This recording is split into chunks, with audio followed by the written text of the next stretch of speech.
Hey, y'all, and thank you so much for tuning into Respectfully with Miss Pretty Young Thing. I'm your girl, PYT, and let's get into it.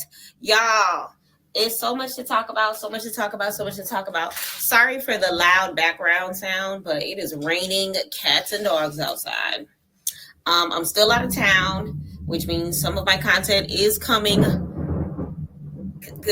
little later than usual, but tonight and tomorrow I will be doing my best to develop all of the recaps that I possibly can and kind of sort of just divulge as much as I possibly can as far as Baddies Africa goes, Baddies Gone Wild goes, as far as me catching up on some of my other shows that I needed to catch up on, such as the BBO, some of the Now That's TV series is, as far as finishing up with Squid Games, and catching up with Bel Air, as well as some of the other shows that I need to keep up with. Trust me, I have not forgotten.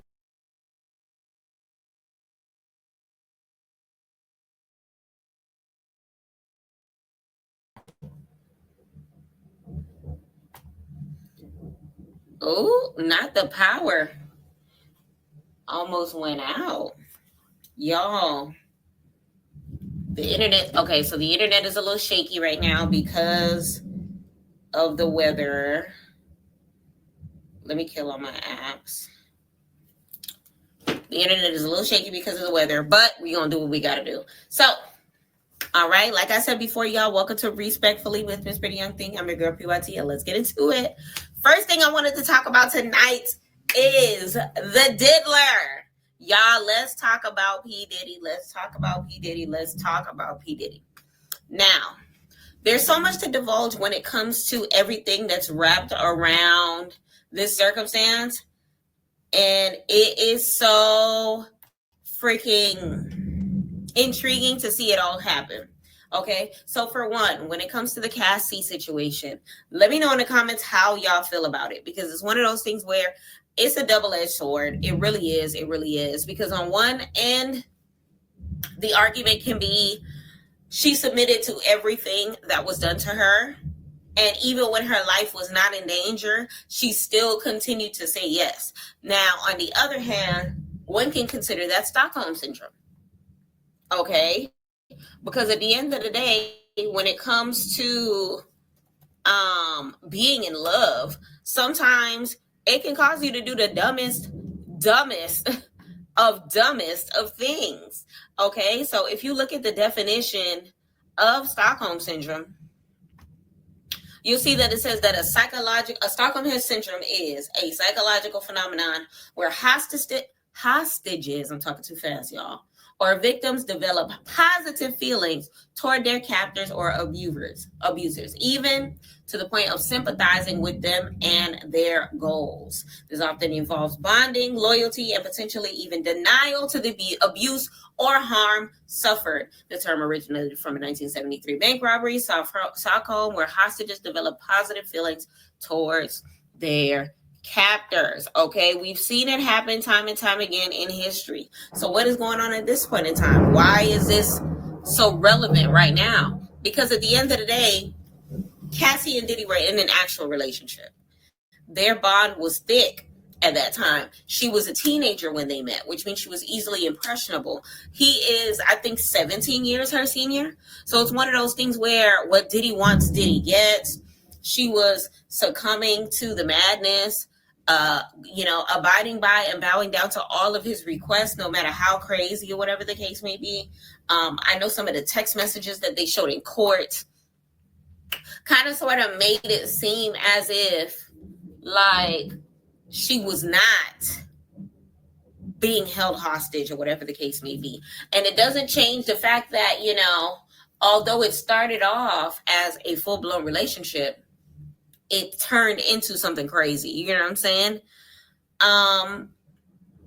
Some may say that she wanted that life and would do anything for it. But at the same token, the same way everyone has their limits, she has clearly reached hers. And just because, let me give y'all an example. In the bedroom, right? Some person A and person B are having consensual relations, right? And let's say person B all of a sudden wants to do something that person A has never done. Person A says no. They're already in the act, but person A does not want person B to do something to them. Person B don't give a dang, and person B still pressures them into the circumstance.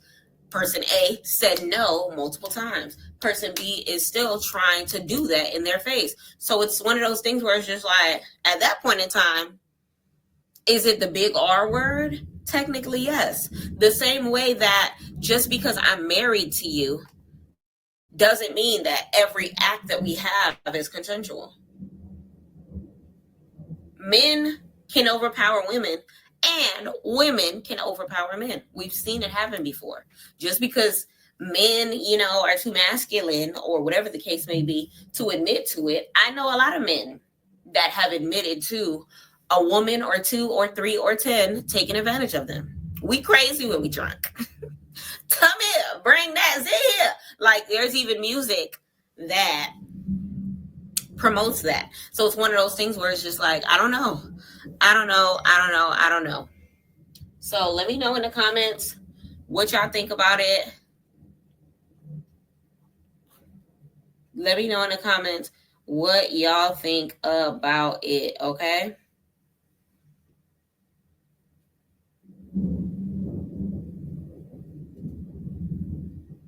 So that being said, y'all, let's go ahead and get started on some of the other topics that we have to go. But before we go ahead and move on to that, I kind of sort of want to divulge just a little more. On the random end of it,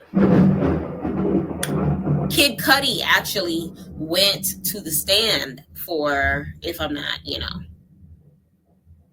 mistaken, and I kind of sort of want to talk about his circumstance as well, and the state of P. Diddy, because he's looking a little crazy and a little sickly, and his age, just a tad. Cassie signed up for it, so she should sit in it.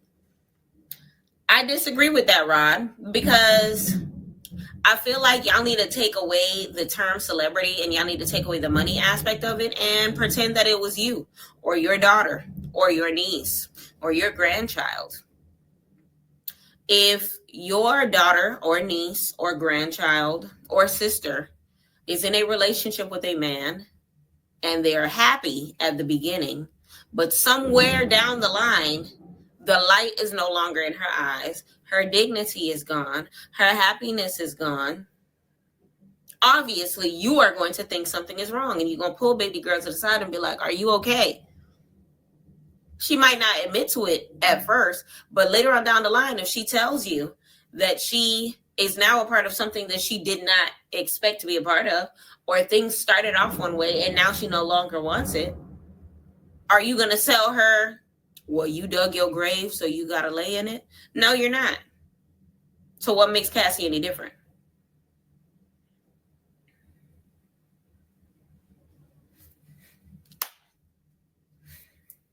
What's the difference?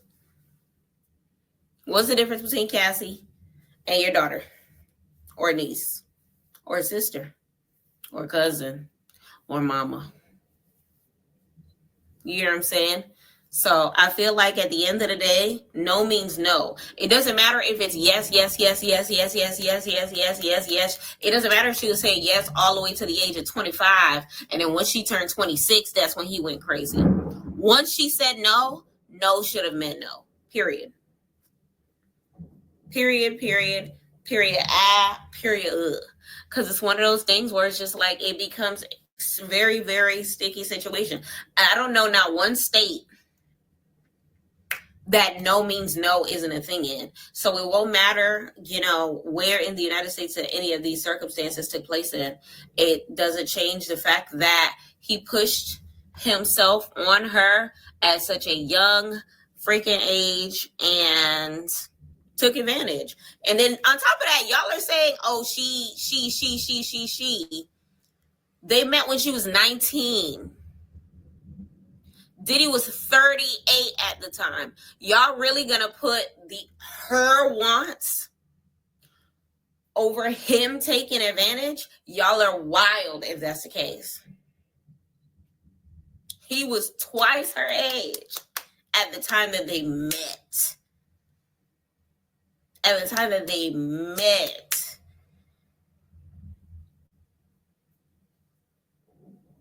I'm sorry. Because at the end of the day, when I was 19, I didn't know what I wanted. Oh, you want to give me money? What you want for it? I'm going to be famous too? I get a record deal? People going to know my name? 19-year-olds are easily impressionable. And we're talking about P. Diddy. P. Diddy was at the height of his career when he met Cassie. This is pre-Dirty Money. Okay, this is pre-Daddy DK. Like, there was so many artists that he was developing at the time, and Cassie happened to be one of them. And Cassie happened to be a bad bee, so he took full advantage of it. And can't nobody say otherwise. And it sucks how many people turn a blind eye to it and are okay with it happening. So okay with it that now y'all are fixing y'all lips to say that, well, she set herself up for it. Did she? Did she? Or did he take advantage of a young girl? You know what I'm saying? There's no masculinity in black men. They coming out the closet. B, I don't know what you're talking about. That has nothing to do with what we're talking about. I've seen women get dragged. Oh, I've seen women get dogged in my face, and that's the guy that she wanted still. It goes back to the you can't handle me, like women say. I feel like that is more so back to what I said before as far as the Stockholm Syndrome, Mercy, because it doesn't change the fact that women that stay with men that are abusive, they stay with those men because those men presented themselves as top tier men. That man was opening doors. That man was laying out his credit card. That man was calling her baby girl. That man was checking on her. That man was the apple of her eye. And then one day she looked up and he was a prune. And just like all women, he'll change. He'll become the man that I want him to be again. She's still in love with the fantasy that she thought he was, and is still staying with him and praying for the day that he becomes that again. To a point in time where by then, she lost her youth, she lost her dignity, she lost her self-esteem, she lost the light behind her eyes. She wasted her time because our biological clock is not waiting for us. Y'all can have kids till y'all 75 years old. God forbid a woman turns 32. All of a sudden, doctors are letting her know the risks are getting higher and higher each year after that. We got to start thinking about in vitro fertilization while y'all can have 6 babies in one night by simply not pulling out. Like, at the end of the day, these are the things that she is thinking of. The market is hard outside. Ain't a lot of niggas out there. So if she knows that he has the ability to be the man of her dreams, she now is convincing herself that if I stick beside him and do everything that he wants, then he will go back to being that person. And 10 times out of 10, that's not the case. And we end up being wrong anyway. All right.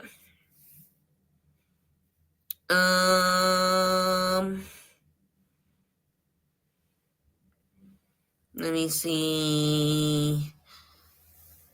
Y'all was in high school effing the dope boys. Who is y'all? I was in high school earning my diploma. I dated high schoolers. We talked about this in my stream before. I don't look my age. So when I was 16, 17, 18, guess what? I didn't look my age. When I was 16, 17, 18, I was looking 13, 14, 15, which means I've never been the type of person to really, I've only talked to 2 older guys in my entire life. Let's put it that way. Because I've always felt like it looks weird with my young whippersnapper looking self to be next to a Hugh Hefner. I don't want the streets looking at us crazy. I don't know. Like, I've just never really been attracted to older guys. So I don't know who you saying, who is we when you say we was dating the dope boys. Maybe your sisters, maybe your cousins, but not PYT. Okay? I want you to come up with 1,000 excuses for a no good guy. We all got excuses and reasons. Mercy, what are you talking about? But either or, I feel like there's so many layers to it. Now let's add the second layer. The second layer is Kid Cudi. Now, the way Cassie said it, Kid Cudi, as well as herself, were in a relationship. All right. And it was at a time that P. Diddy was seeing other people. Let's put it that way. So I guess he had his eyes on other women and was doing other things with other women. Cassie, I guess, thought that she was the only one. And by the time she realized that she wasn't the only one, she started doing her thug thizzle. Okay. So that being said, by this point in time, she starts dating Kid Cudi. I guess P. Diddy catches wind of her dating Kid Cudi, and it instantly becomes a problem. So then by that time, Kid Cudi's well-being was in danger because he found out where he lived. And I know y'all remember back in the day, like a couple years back, where not a couple years back, but more like 5-6 years back, Kid Cudi's car caught on fire. Now, Black people be exaggerating because when I heard the story, I heard Kid Cudi's car blew up. But according to, the files in the courtroom, his car had caught on fire or whatever the case may be. So that being said, I feel like at this point in time, this is Kid Cudi. Not this is Kid Cudi. This is P. Diddy showing what he is capable of. And what I mean by that is he is now inserting his power. He is now putting someone else's life in danger and showing her that if you try to find happiness outside of me, I will snatch them up. Now, what I find extremely weird is so many of the Black community that's trying to come at Kid Cudi crazy, talking about some, oh, you a snitch, oh, you this, oh, you that. First and foremost, just because you have the hood mentality of whatever the hell you got going on, don't mean that all Black people run on that code. No, that's your funky ass. Just because you don't know how to call 911, and just because you don't know how to put out a police report, and just because you don't give a damn about your safety, or you don't want to utilize the taxpayers' dollars that you're giving them regardless, don't mean everybody else runs on that. Kid Cudi, Scott Muscudi, he never claimed to be a gangster. Day and Night is a song about literally insomnia and trying to fight through your inner demons and depression. This man ain't never talk about selling dope on the corner. So why do you expect him to have a dope boy mentality? Like what? Soundtrack to my life. I got some issues that nobody can see, and all of these emotions are pouring out on me. This man ain't never talk about drugs. This man ain't on he's not on that fake Drake type tip where he's rapping about stuff that he's never experiences. He's from what? Shaker Heights, which is a hood in Cleveland, Ohio. And he probably been through some things, but he doesn't make those things the highlight of his life. And y'all over here trying to make it seem like this man ain't allowed to testify in court. This man tried to kill him. This man literally tried to kill him. Melted the roof of his car. I didn't even know car roofs can melt. Okay, until I seen that car. So it's one of those things where Black people, shut up. Shut up. Shut up. Because it was extremely weird when I seen so many people talking about some, Kid Cudi ain't ish. What do you mean? Shut up. Shut the hell up.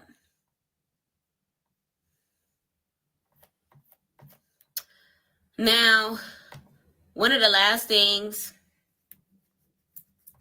that I want to talk about.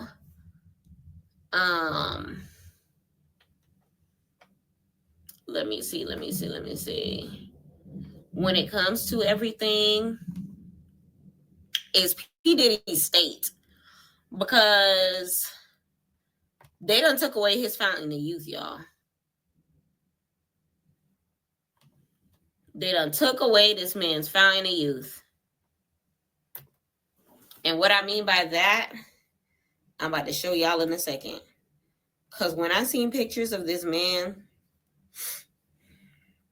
in jail, I was like, oh no. Is that Sean? Puffy? Like, huh? I'm trying to find a picture, y'all.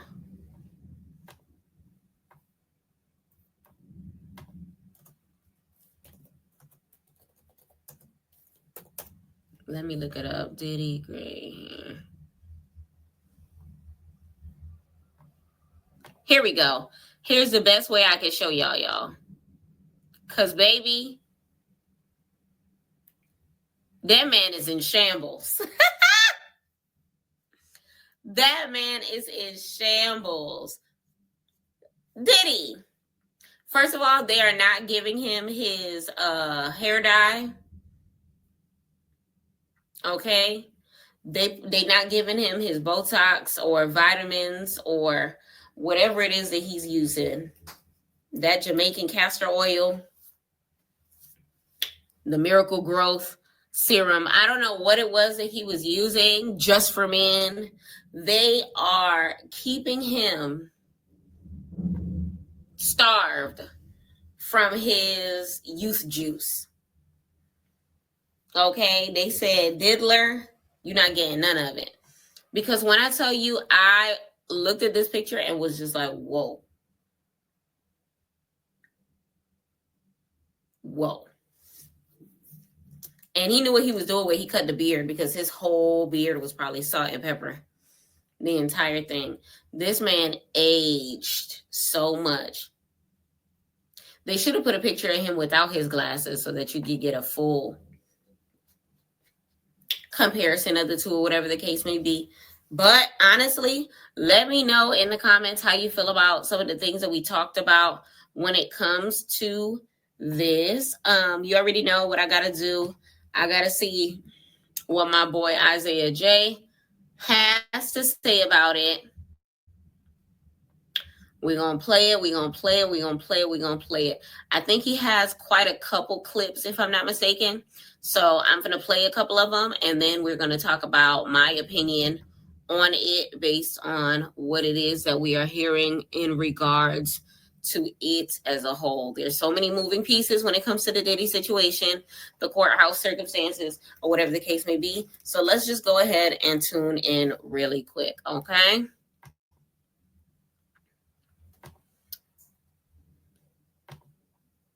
We say we listen and we don't judge, but baby, court is in session, okay? This Diddy and Cassie trial is insane, and we still at the beginning. And what's really bothering me is the people saying, well, why didn't Cassie leave? Obviously, she was scared for her life. Are y'all dumb? And let me say allegedly, because I don't have time, but Diddy was going to make her do this stuff, whether she wanted to or not, willingly or unwillingly. That video of her getting dragged in that hallway is all I needed to see. I can only imagine what else we ain't seen yet. And on top of that, she said the video of her getting dragged was after a freak off. And according to her testimony, Diddy introduced the freak offs to her when she was 22 years old. And she said she was nervous and confused when he mentioned the idea to her about the freak offs, but she loved that man. But she also felt like she could not say no to him because he ran everything that she did, and she didn't know what no could turn into, which later turned into violence and blackmail. And Cassie said the freak off basically became a job for her. And the longest one that she was a part of went on for 4 days straight. Like, damn, do you ever turn the freak off? Damn. And those sessions left her needing to recover from dehydration, fatigue, and drug use. And I bet if you go on 4 days freaky frogging, that's not even a frog. That's a flamingo. Freaky flamingo. Cassie said as time went on, he became more and more controlling. If she made the wrong face, she would get hit in the face. If she missed a call, he would keep calling. Security would call. His team would keep calling her until she answered the phone. Cassie's music career was non-existent because of the freak off. She said that was her job. And so anytime that she had to herself was for recovery and just for her to feel normal again because she was always doing that. He also was 17 years older than her. So she said she was inexperienced and that everything that she kind of knew, he taught her. Then Cassie brought up an incident where Diddy went to go confront Suge Knight. They was having a freak off in Los Angeles and he left her there. Apparently, they found out that Suge was at Mel's Drive-In, and so the bodyguard busted into the room and told Diddy about his whereabouts, and Diddy sprang up out of the freak off and turned that freak off to go get Suge. Like, oh, you do know how to turn it off. It was no more sugar. You wanted Suge. She said Diddy and the bodyguards was all dressed in black. They went into a safe and got guns and disappeared. And she was like, don't do nothing stupid. Come back. And she said they acted like she was invisible and they could not hear. But the weird part is, Cassie said Diddy returned, but she wouldn't say if he told her that he did anything or not. So we don't know if he did anything at the diner or found him or not.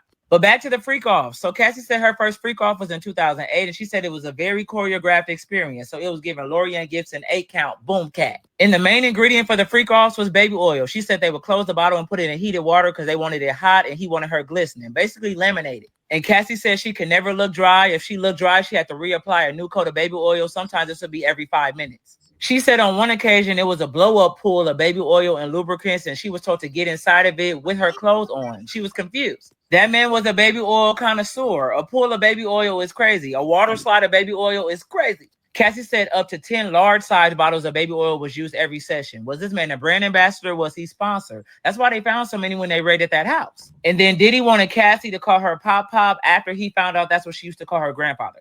Then Cassie was asked about a message that she sent to Diddy where she said, I want to have sex. They asked her why she said that, and she said that she wanted to be with him. And then they said that Diddy asked her, did she want to stop doing all of this? And she said her answer was predictable. Cassie said she thought that he finally understood that she did not want to do it no more, but she pulled back because of fear, because of what he has done to her before when she had said no. This is where it gets nasty, but Cassie said that Diddy used to urinate on her and get other people to do it also, and that it was to the point where she would be choking because it would be too much in her mouth. Ugh. She said it was a disgusting experience to the point where they had to redecorate the rooms because they were damaged so much by all the stuff they was doing. Cassie said while dealing with escorts, she took ecstasy and alcohol and that she had to wear a masquerade mask because that's what Diddy wanted. Cassie started crying on the stand, saying that it was so many freak offs. It was really hard to remember everything that happened because they were so often. Like I said earlier, she was freaking more than she was doing music. The freak offs were humiliating and emotionally overwhelming. She said that she told him that she wanted to stop, but she said that she was scared of the consequences and him being violent because he's been violent before. She was always on drugs while having a session because she wanted to disassociate and be emotionalist because she couldn't believe she was doing it. Special K, GHB, cocaine, mushrooms, MDMA, a bunch of other stuff too. And this is nasty too, but she said that she would vomit sometimes because of the drugs and he did not care about the vomit. He wanted her to keep going. And that once the people were done finishing, that he would want it on his nipples and make her put it on it. Sometimes Diddy wasn't even there. He was watching through FaceTime and then would try and send the video to her phone and she would delete it immediately because she never wanted to see it. And this was a part of the blackmail that she was scared of. And the violence consists of mashing her head, dragging her, kicking her, stomping her. And then Diddy's legal team asked that Cassie's husband did not be in the courtroom because he might be called as a witness, so they didn't want him to hear nothing. But my thing is, all your kids is there, so why he can't be there? Come on now. And she on the stand dealing with all of this and pregnant. So the least y'all could do is let her husband, the father of the child, be in the room.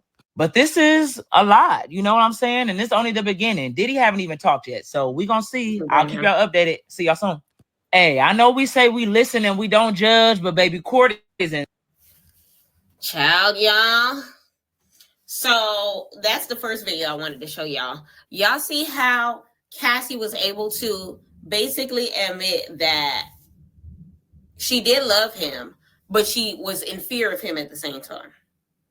Now, a lot of people are stuck on the fact that, oh, it's fame and fortune or whatever the case may be. Y'all are basically stating the obvious. It is easy to manipulate when you are famous and have money.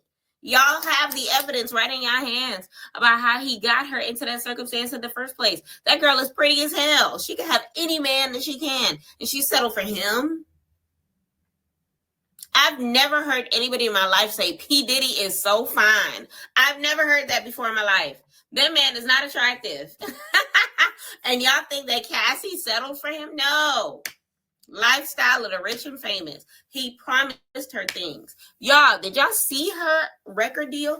I want to say that he put her in a record deal, he put her in a chokehold with that record deal. Talking about something, she had to come out with 10 albums in order to be released from the record deal. 10 albums?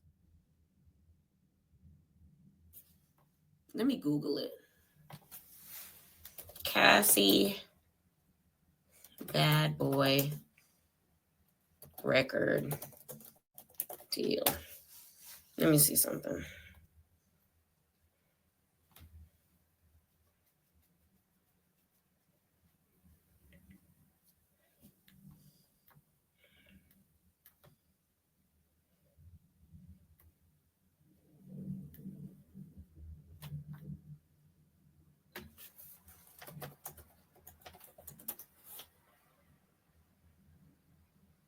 Let me see.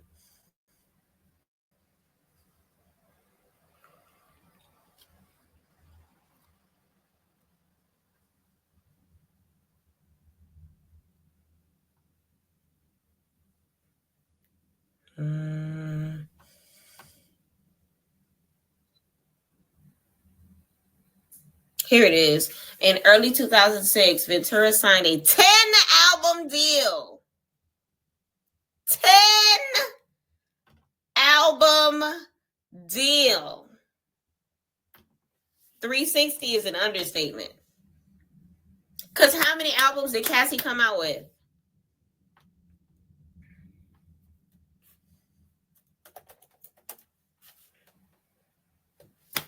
Ciao. Under Bad Boy, she came out with one. One. Because she said in the courtroom that it no longer was about music. That he basically made it her job and her duty to please.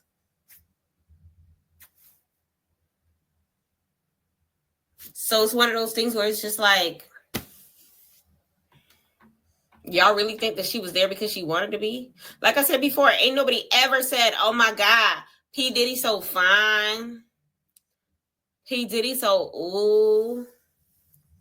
Think about it. Even Young Miami. Remember Young Miami said that she liked Diddy because she could learn from him. She liked Diddy because he taught her things. She liked being with a mogul.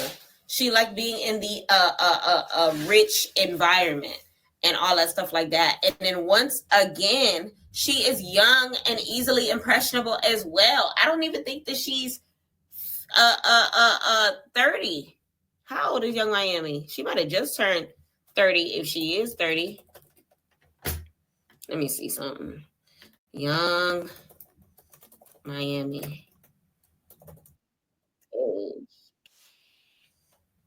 She's 31, born 1994.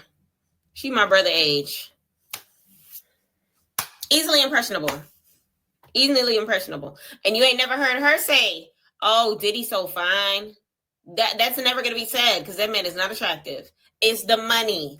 His money makes him attractive. That man don't look good. So if y'all are really going to sit here and act as if Cassie was full-blown in love with this man and was never going to leave him or forsake him, and if it wasn't any violent intentions behind her staying, y'all out of your mind. Y'all out of your mind. Let's watch another clip here. Okay, so this might give me a little backlash, but I'm going to just say it because y'all keep asking me my opinion on what's going on. So I feel like two things can be right at the same time. I feel like, yes, Cassie is a victim of domestic violence. Diddy was definitely putting his hands on her and stomping her, and whatever we saw in that video was definitely happening. And I feel like she definitely feared him to the point where she was doing stuff just so she wouldn't get hit or get hurt. But on the other hand, and y'all might not like this, and it took me a while to realize this too, but I feel like Cassie was a part of some of this stuff and sometimes initiating it, even with text messages, because she wanted to make that man happy. And how do you make Diddy happy? By being a freaky flamingo. Also, she was dealing with jealousy and seeing him with other women, and she was young and groomed. He was 17 years older than her, and we've seen people love their abusers, so I feel like she really loved this man and was trying to do anything to make him happy. This is also a huge case of Stockholm Syndrome, where you develop positive feelings for your abuser. And the sad part is she was going to have to make Diddy happy whether she wanted to or not. And this is where the problem comes in at. When her consent was not there and she said no, and she still was forced to do it and was getting beat because she said no, that's the problem.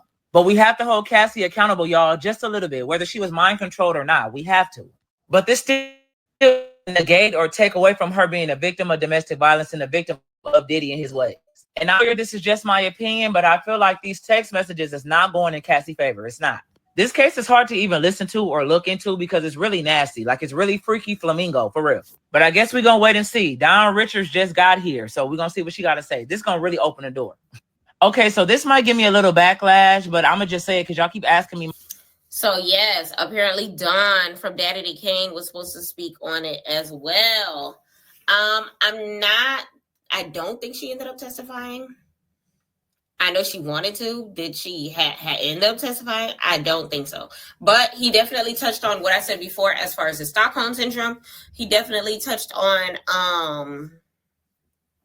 a couple different things when it came to that. I did mention that their message exchanges would not make Cassie look like in the best light when it comes to things, but then at the same token, we got to remember they were in a relationship, which means she had genuine feelings for him, and her intention on staying with him at the very beginning was to make it work.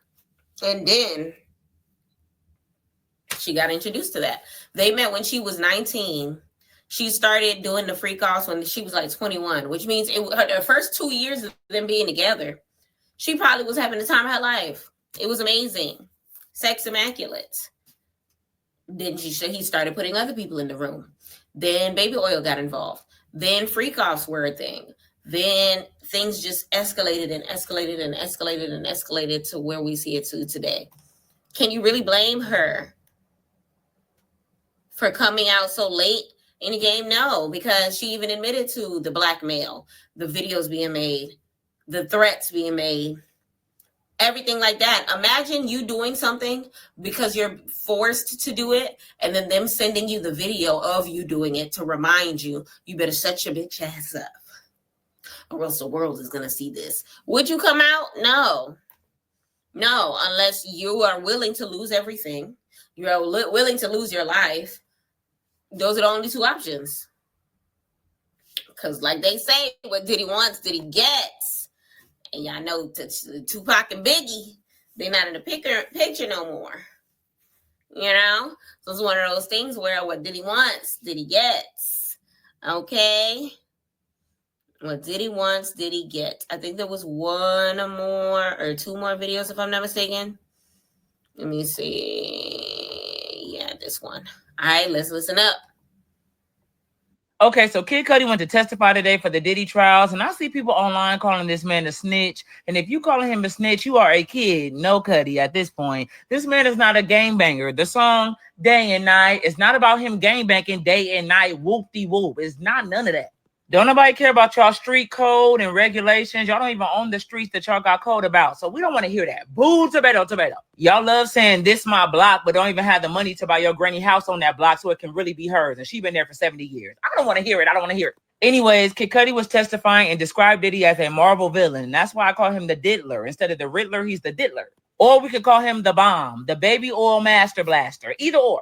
Kid Cudi said he met Cassie in 2008, but they didn't start dating until 2011. And to his understanding, her and Diddy had problems already and they were broken up when they got together.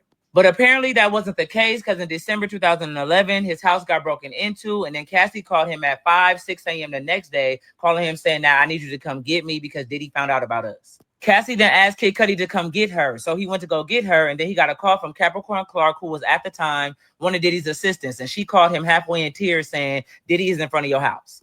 Kid Cudi said he then called Diddy, and Diddy answered the phone and said, "I'm over here waiting for you." And if that ain't a villain, I don't know what is. But Cudi said once he got to the house, the coast was clear and outside seemed normal. So that means Diddy had left. But not you disappearing like a thief in the night. I would have been trying to get out that car all cautious, like, hold on, because I'm dealing with a maniac. What am I looking for? Where are you?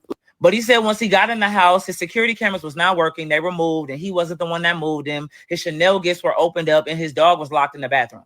Kid Cudi said he then called Diddy back, and the energy was, "I want to fight you. I'm looking for you." And Diddy said, "I'm on my way." But then Kid Cudi called the police because he said he didn't know who he was with, who he was bringing, et cetera, et cetera. So all of that was December 2011. In January 2012, Kid Cudi's dog watcher called him while he was 45 minutes away from the house, saying that your car was on fire. And here are some of the pictures of Kid Cudi's car after the fire, and they turned that man's car into a fiery furnace. Look at the hole at the top of the car. That's crazy. But apparently a Molotov cocktail was thrown at the car, and that's usually a bottle filled with flammable liquid that hits on impact. Just imagine if Kid Cudi was in this car. Like, this is not okay. But apparently, after the car situation, Diddy and Kid Cudi decided to meet up at the Soho house to talk about everything that's going on. And so he said when he got to Diddy, Diddy was looking outside of a window with his hands behind his back like a Marvel supervillain. Kid Cudi testified and said him and Diddy were having a conversation about their two relationships with Cassie, and he was confused because Cassie said she wasn't with Diddy, but the timelines were not matching up. And while Brian Steele was cross-examining Kid Cudi, he asked him, do you feel like you and Diddy were played by Cassie? And he said yes. Then Kid Cudi asked him about his car, saying, so what we about to do about my car? And he said, I don't know what happened to your Porsche. You a liar. It ain't just no coincidence that a little bit of time after you was at that man's house telling him, I'm waiting for you to get over here, that his car get blew up and turned into a Hot Wheels commercial. Ain't no way. Hang it up, flat screen, please. Pull the lever. But they also don't have proof that Diddy was the one that blew up the car. They don't. But that's about all we got from Kid Cudi. And I know y'all about to come in here. What does this have to do with the trafficking of sex, the red light, green light? Y'all don't pay attention at all. They are bringing in people constantly to testify to show a pattern of his behavior. That's all they're doing. And this trial going to be going on for a minute because there's so many other victims that want to talk. So we're going to get to that part. Slow your horses. We're still in the beginning stages. Y'all just so ready to get to the traffic part. Y'all need to go be traffic guards. But I'll be back with another update soon when something else happens. I'll see y'all soon. Bye. Child, because at the end of the day got to end. Okay, Kid Cudi did absolutely nothing wrong by going to the police. Hello? He locked his dog in the bathroom. He burnt his car. He called him talking about something, I'm waiting for you, which means the man is like here. Imagine you trying to go home and you have no idea where P. Diddy is. And he probably looking at you right in your face. Before you even turn your doorknob, there's a chance that you might be gone with the wind. Okay? So many moving pieces, okay? But no, shout out to Isaiah J for real for these updates, because it definitely says everything that it needs to say. And it looks like there's one more left. Let's go. Man, I know I don't see Young Thug trying to call Kid Cudi a rat when you barely out of jail yourself. You can't even wear YSL cologne or perfume, or the popo gonna be knocking at your door. Please. Kid Cudi has never been no gangbanger, street Power Ranger, avenue acrobat, boulevard bully, no nothing. So what are you even talking about? You know, maybe if you stop committing crimes, the people would have nothing to cover up for you. The people are tired of being covers and blankets and sleeping. They're tired. And Cudi owe P. Diddy no type of loyalty. P. Diddy the one that broke into his house and blew up his car. So I would have turned into Effie too. And I am telling on you. I'm telling on you. I would have been right on that stand. Your Honor, it was Sean Combs, P. Diddy, Brother Love, the baby oil master blaster, whatever the hell he wants to go by. It was him. Like, you sound crazy trying to blame Kid Cudi for anything when Diddy should stop trying to have Cudi with everybody. Stop trying to be everybody's Cudi buddy. And I'm going to say it again. Young Thug, you barely out. Have Mariah the scientist cooking up concoctions in Dexter's laboratory and spells to get you out of jail. You only got 23 letters in your alphabet because you can't even say the letters Y, S, or L no more. Come on. Y'all worried about all the wrong things. Stop being menaces to society and giving y'all family anxiety. Boo, tomato, tomato. Hang it up, flat screen, please. Pull the lever. Man, I know I don't see Young Thug trying to call Cudi a rat when you... Like, when I seen this, I was just like, if you don't shut the hell up. Okay? This man was served a federal subpoena. Okay? He had to be there. Okay? He had to tell the truth, the whole truth, and nothing but the truth, so help me God. Okay? So it's one of those things where, like I said before, his taxpayers' dollars are going to work. That man burnt his Porsche. Justice needs to be served in some way, shape, or form. It sucks for the fact that, like he said, they do not have the physical, ability to show that he was the one that actually burnt it because they turned his cameras. But I feel like if he has the footage of them turning his cameras, that can kind of sort of help in some way, shape, or form. But I guess it depends on if he wants to press charges after the fact or whatever the case may be. But shout out to Kid Cudi for overcoming that circumstance. It sucks that he feels like he was played by Cassie during the factor of him like trying to get to know her or whatever the case may be. But it's Cassie's fault for lying, saying that she was no longer dealing with Diddy, because that put him in jeopardy. I feel like had she been real, then Kid Cudi would have been a little more prepared in either, yeah, I'm not trying to talk to you because you're dealing with somebody else, or F Diddy, I'm ready for whatever he got for me. And given that, you know, he's not a thug or anything like that, it's given the former and not the latter. But it doesn't change the fact that once you, Cassie, lied and said, you know, he's no longer a part of my life or whatever the case may be, you set Kid Cudi up. So low key, Cassie, you owe Kid Cudi a car. Okay, you owe Kid Cudi a car, because the reason why this man came for him in the first place is because you lied. Okay, you see it all the time in the hood. Oh yeah, me and my baby daddy, we don't talk no more. Next thing you know, it, a man getting dragged up the street because the baby daddy is trying to fight for the love and affection of his baby mama. No. That's why I don't like talking to men that got kids now, because baby mamas are crazy. And I'm not gonna fight no woman for a child that ain't mine over a nigga who I look like. No, thank you. No, thank you. No, thank you.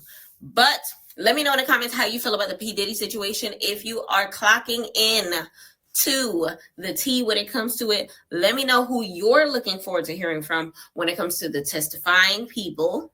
Okay. And let me know how you feel about Cassie's testimonies as well as Kid Cudi's. Okay, let me know respectfully. All right, y'all, so we're gonna take a quick break.